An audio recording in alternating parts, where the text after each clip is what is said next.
할렐루야. 오늘도 끝까지 하나님께 예배하는 여러분들에게 그 크신 사랑과 은혜가 차고 넘치시기를 주님의 이름으로 축원합니다. 신앙생활을 한다는 것은 어떻게 보면 세월이 가면 갈수록 어려운 것 같습니다. 굉장히 어려워지는 것 같아요. 그 어려움이라는 것은 하나님은 이끄신다라는 것을 믿고 있는데 그 하나님의 이끄심이 제대로 이해되지 않을 때, 정말 하나님의 뜻이 이루어질 거라고 생각했던 그 뜻들이 이루어지지 않을 때, 그땐 참 곤란하죠.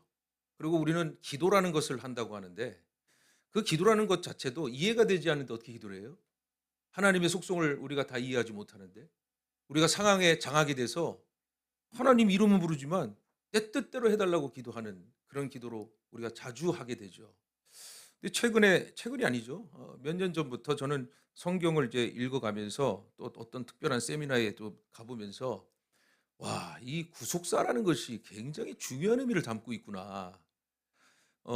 우리를 이 세계사라 부르잖아요. 그걸 이제 세속사라고 부릅니다. 근데 우리는 구속사에 살아가죠.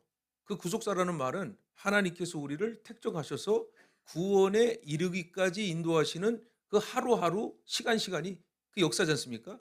그래서 이해는 되지 않는데 하나님이 어쨌든 간에 우리를 잡으셨고 이끄시고 구원하시는 그 모든 시간과 모든 흐름이 바로 그게 구속사입니다. 그래서 구속사를 한마디로 말하면 구원사라고 말을 하죠. 우리는 의롭다고 생각합니다. 우리도 모르게. 예수를 믿은 것은 의로운 건데 우리가 의로워서 의롭다는 것이 아니라 우리가 악하다 해서 의롭다는 게 구속사의 원리거든요. 그러니까 내가 이해가 안 가는 건 내가 의롭기 때문에 그런 거예요. 내가 죄인이면 이 모든 상황을 다 받아들이죠. 그러니까 이 구속사의 의미를 알게 되면 성경에서요, 이 사건이 우리의 적용이 되고 우리가 자유해집니다, 차라리. 그래서 오늘 어떻게 보면 성경에서 좀 우리 그리스도인들이나 아니면 이 성경을 아는 분들에게 솔직히 공개하고 싶지 않은 흑역사, 그 흑역사 속에서 하나님은 어떻게 구속을 하시는지 오늘 말씀을 좀 보도록 하겠습니다. 그래서 오늘 말씀은 바로 유다와 다말. 저 유다가 여러분 아시겠지만은 시아버지 아닙니까? 다말이 며느리죠. 그러니까 이 시아버지가 다말이 속여서 관계를 맺고 그 자식까지 낳는, 베레스라는 자식까지 낳는 참 흑역사를 성경은 거짓 없이 기록한 말씀 중에 하나임을 우리가 보고 좀 말씀을 좀 보도록 하겠습니다. 아브라함의 혈통을 얘기할 때 아브라함, 이삭, 야곱이라고 말을 합니다. 아브라함까지는 좋아요. 그 아브라함도 사실 유대인은 아니죠. 갈대아 우르 사람이죠. 그래서 믿음으로 말미암아 믿음으로 순종하니 하나님께서 그에게 약속하신 대로 자녀를 주었고 그 이삭입니다. 어떻게든 아브라함은 이삭을 정통적으로 잘 키우기 위해서 아내도 원래는 아내를 불러야죠, 아버지가. 불러서 결혼시키고. 그래서 이삭까지는 그나마 혈통대로 가는 줄 알았어요. 근데 여러분도 아시다시피 그다음에는 야곱이에요. 에서가 아니라 야곱이 돼 버렸어요. 이상하죠? 혈통대로라면 에서를 세워야 되는데 성경에는 뒤집어 놔서 다시 둘째인 야곱을 장자 삼았어요. 믿음의 장자로. 심지어는 야곱도 속이고 속여서 결국엔 깨지고 깨져서 베델로 올라가잖아요. 베델로. 하나님 이 베델이라는 곳은 아시다시피 하나님 앞에 서운한답니다. 그렇죠? 돌베개를 자고 만났던 그곳이죠. 베델로 돌아갑니다. 원래는 세겜에서 세겜이라는 이런 말들을 좀 표현하기 편하게 말씀드릴게요. 중동신 도시라는 아주 좋은 세겜이라는 땅에 살려고 했어요. 그런데 하나님께서 약속한 저 원미동으로 빠지게 하는 거예요. 그러니까 이게 혈통이 아니라는 걸 좀 알려주고 있는 거예요. 심지어는요, 야곱이 아들이 몇 명 있죠? 네, 다 아시는 걸로 믿겠습니다. 12명이죠. 그럼 혈통대로 하면은 이 야곱의 혈통, 그러니까 야곱을 이어받을 믿음의 이 혈통은 누가 돼야 됩니까? 첫 번째 루벤이 돼야 됩니다. 근데 루벤이 혈통을 이어받나요? 그렇지 않죠. 그 이유가 뭐죠? 루벤이 야곱의 첫 빌하와 또 성적 관계를 맺습니다. 그 왜 그럴까요? 이 야곱에는 두 아내가 있었죠. 레아와 라헬. 그런데 야곱은 누굴 더 사랑했죠? 라헬을 사랑했어요. 그러면 루벤은 누구 아들이에요? 레아. 자꾸 아버지가 둘째 그 라헬만 사랑하니까 어떻게 보면 우리가 추론을 하는 거죠. 첫째인데 사랑을 못 받는, 엄마가 사랑을 못 받으니까 자식도 이게 억울함이 찾아온 거예요. 비라가 누구 저깁니까? 몸종이었습니까? 라헬. 라헬은 못하니까 이 빌하라고 하는 첩을 데리고 와 성적으로 관계를 맺은 겁니다. 그러면 이미 성적으로 끝난 이 관계를 하나님이 세우실까요? 안 세우죠. 자, 그러면은 이제 둘째와 셋째가 남았습니다. 둘째는 시몬이고요. 셋째는요, 여러분 잘 아시는 레위예요. 그 이들이 무슨 짓을 했죠? 야곱의 딸 디나가 세겜에서 그렇게 배들 가라고 했는데 자기 잘 살고자 거기 있던 그 세겜에서 세겜의 추장의 아들이 디나의 아름다움을 보고 또 이것도 겁탈해 버립니다. 그러니까 이 오빠들이 너무 분이 일어난 거예요. 의가 일어난 거예요. 그래서 결혼하는 작정으로 해서 그 세겜에 있는 젊은 사람들을 할례 받다는 조건으로 할례를 해주죠. 그리고 어떻게 돼요? 둘째와 셋째가 가서 다 죽여버립니다. 살인이죠. 이게 아브라함의 역사입니다. 실제로 따지면 아브라함의 역사라고요. 자, 그 다음에 넷째 누굽니까? 오늘 본문에 나온 유다입니다. 유다. 이 유다를 이렇게 보면요, 뭐 특별한 죄를 지는 것 같진 않아요. 그리고 창세기를 보면 이 유다가요, 요셉을 형들이 시기해서 죽이려고 그럴 때도 그냥 팔아 이러면서 살려줬고요. 또 이 요셉이 총리로 있을 때 지금 속이고 있지 않습니까? 막내 베냐민 데려와라 그랬더니 아버지는 더 이상 내가 안 된다. 내가 요셉도 이랬는데 베냐민 이러면 안 된다. 이걸 어떻게 했어요? 그래서 못 보낸다 그랬단 말이에요. 그 유다 그랬어요. 내 목숨 걸고 가족 살리기 위해서 내 목숨 걸고 이거를 맡긴 것이 유다란 말이죠. 그런데 참 재미있는 사실은 37장과 39장의 흐름이 끊깁니다. 오늘 본문이 38장이죠. 38장에 갑자기 요셉이 노예로 팔려가 39장에서 애굽의 총리가 되어 그의 가정을 살리는 이 놀라운 역사, 좀 아름다운 역사 안에 중간에 탁 하고 들어온 게 뭐냐면 오늘 본문인 유다와 다말의 사건을 언급하고 있는 거예요.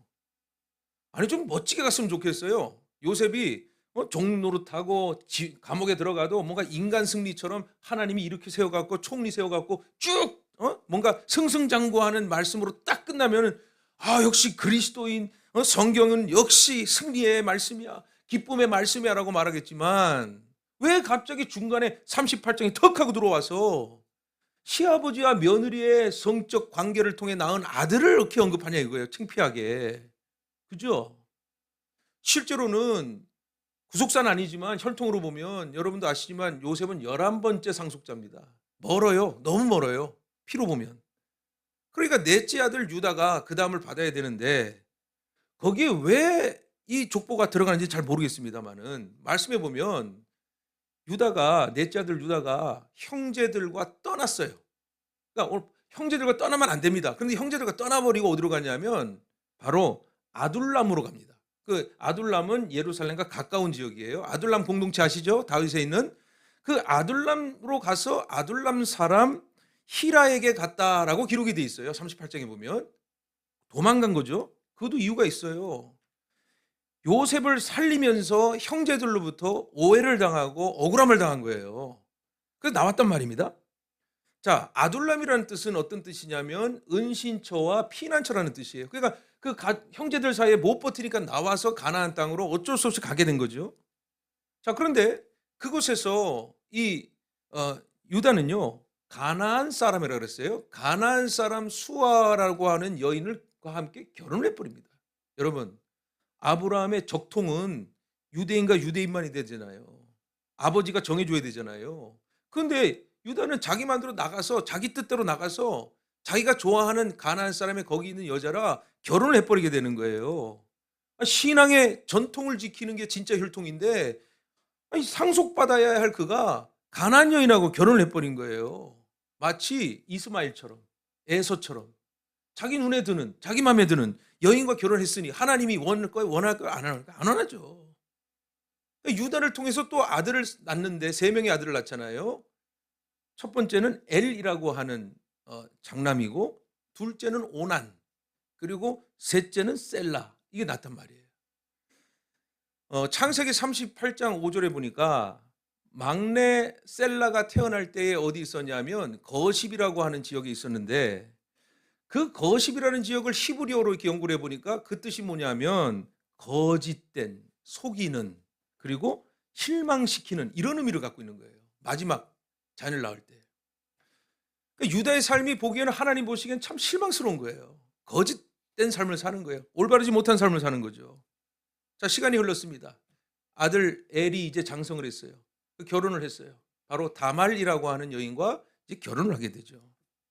그런데 엘이 말씀해 보면 하나님 보시기에 악을 행하였으므로 이렇게 돼 있어요. 그래서 그는 죽고 맙니다. 다말이 과부가 된 거죠.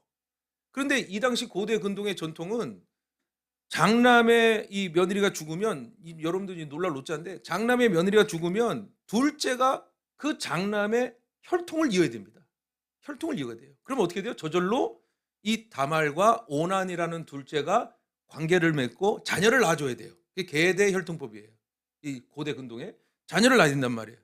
그런데 오난이 어떤 짓을 하죠? 관계를 맺는 척하면서 설정을 해버려요. 설정은 정액을 땅에 흘려버린다는 말이에요. 이건 굉장히 부정적인 일이에요. 그래서 유대 민족은, 우리 뭐 성인들이니까 유대 민족은 자위를 굉장히 부정적으로 여깁니다. 왜? 생명을 땅에 떨어뜨린 거예요. 죽인 거예요. 그러니까 오난이라는 이 표현도 마찬가지예요. 더 이상 언급하지 않겠습니다. 좀 부정하니까. 오난이라고 하는 이 둘째가 그 짓을 하니 하나님 죽여버립니다. 계대 혼인법을 어기고 하나님 뜻을 따르지 않았으니까. 이제는 남은 게 셀라예요. 그랬더니 이제 계대 혼인법에 따르면은 이제 다말은 셋째와 혼인해서 그 형의 혈통을 이어줘야 유다의 정톡이 이어지는 건데, 이 유다가 둘째까지 잃어버리니까 셋째까지 잃어버릴까 봐 어떡하죠? 다말에게 잠깐 집에 있어라 그러면서 이 셋째 아들 죽을까 봐 두려워서 주지를 않는 거예요. 주지를 않는 거예요. 그러니까 다말이 독수공방된 상태의 과부가 된 거잖아요. 그러니까 이 세월을 잃고 계속 이 기다리는데 그 사이에 유다의 아내가 죽습니다. 죽어요. 수아가 죽습니다. 그리고 그 세월이 흐른 뒤에 유다가 양털을 깎으러 딥나라는 곳으로 이제 올라가게 되죠. 그런데 이 다말이 기다려도 자기를 부르지 않으면 자기 생명 끝이거든요. 그리고 속였잖아요. 시아버지가 속인 거예요. 그러니 이제 양털 깎고 뭐 술 한잔 하고 내려왔겠죠. 내려오는데 다말이 창녀로 변장을 하고 기다리고 있었던 거예요. 그랬더니 유다가 자기 며느리를 못 알아보고 그날 화대값을 주면서 성관계를 한 겁니다. 자기 며느리하고. 그리고 자기에게 증표를 달라 그랬더니 뭘 줬냐면 세 가지를 줬다 그랬죠. 도장과 끈과 지팡이, 유대가 갖고 있는 유다가 그 다말에게 줬단 말이에요. 근데 오늘 본문에 나왔듯이 석 달 후에 다말이 행음했다라는, 그리고 아이를 낳았다라는, 임신하는 소식을 딱 듣자 유다가 확 열이 받은 거예요. 그리고 어떻게 되냐? 야, 데리고 와라. 불살라 버리겠다는 거예요. 죽여버리겠다는 거예요. 이제 다말이 왔어요. 다말이 왔더니 다말이 하는 말이, 이 증표를 가진 사람이 나를 임신하게 했습니다 라고 얘기를 해요. 그랬더니 그 증표를 보니까 결국 누구의 겁니까? 자기 거예요. 자기 거란 말이에요. 26절에 뭐라 그랬죠? 유다가 그것들을 알아보고 이르되 그는 나보다 옳도다. 드디어 사람들 앞에서 죄인이라고 죽이려고 한 다말 앞에서 결국 내가 죄인이구나, 네가 나보다 옳다, 이것을 고백을 해버렸네요. 그리고 내가 그를 내 아들 셀라에게 주지 아니하면서 죄고백을 하고 다시는 그를 가까이 하지 아니하였더라 라는 말씀이 나와 있어요. 이 38장의 본문은 굉장히 우리가 봤을 때는 있어서는 안 되고 있을 수도 없는 사건이죠. 37장과 39장의 말씀, 38장 빠지면 쭉 잘 나가는 성취, 성공, 그리고 하나님의 놀라운 구원사, 거기에 구속사로 38장을 왜 하나님께서 넣었을까요? 요셉은 오히려 여러분 보세요. 보디발의 아내에게 유혹을 당했지만 벌거벗고 도망가 버리잖아요. 얼마나 신실한 사람입니까? 얼마나 정직한 사람입니까? 얼마나 어디를 가든지 형통한 사람, 우리가 바라는 이상형이잖아요. 가장 의로운 사람이잖아요. 유다를 보세요. 가족 떠나 이방 여인 결혼했어. 며느리 다말과 관계했어. 이 도대체 자격이 있습니까? 자격이 하나도 없지 않습니까? 자신의 아이를 잉태한 창녀가 며느리 다말이라는 사실, 이것으로도 유다는 끝났습니다. 유다는 끝났다고요. 자신이 그토록 숨기고 싶었던 죄악이 자기가 화를 냈다가 만천하에 다 드러나는 거예요. 유다의 가부장적인 권위와 시아버지라는 지위를 이용해 그녀를 언제든지 불태울 수 있다라고 하는 그 권위와 권력과 힘을 가지고 그는 분노했고요. 그는 이기려고 했습니다. 그런데 결국 다말이가 얻은 증표를 보면서 그는 은닉할 수도 있었고 아니라고 할 수 있었습니다. 그런데 그가요, 뭐라고 얘기했어요? 그가 나보다 옳도다예요. 그가 나보다 옳도다. 이 유다의 말은 단순한 죄에 대한 수치나 이 체념이 아니에요. 철저히 내가 죄인입니다 라는 사실을 고백했다는 거예요. 핑계 없는 회개의 자리로 나아가 영적으로 굴복한 거예요. 그리스도인은 내가 의롭다라고 생각합니다. 여러분이나 저나 다 옳다라고 내 머릿속에 생각을 해요. 왜? 예수 그리스도는 나를 위해 죽으셨으니 그분의 의로 말미암아 우리는 구원받았다를 착각해요. 내가 이래서 의롭다. 그리스도로 사는 게 의롭다. 천만의 말씀. 진정한 의는 우리의 불완전함과 우리의 죄악이 낱낱이 드러날 때에 하나님의 은혜로 의롭다함을 받아야 되는 거예요. 겉으로 보면 저도요, 요셉처럼 하고 싶어요. 형통하고 싶어요. 윤리적으로 좀 잘 되고 싶어요. 도덕적으로 하고 싶고요. 뭐 정말 어디 가도 인정받는 목사가 되고 싶어요. 그런데 그게 중요한 게 아니에요. 나는 목사이기 전에 그리스도인이에요.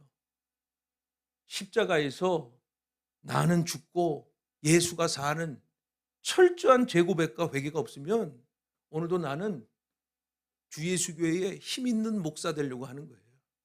하나님 말씀 필요 없어요. 전통이 우선, 관계가 우선, 능력이 우선이 되는 거예요.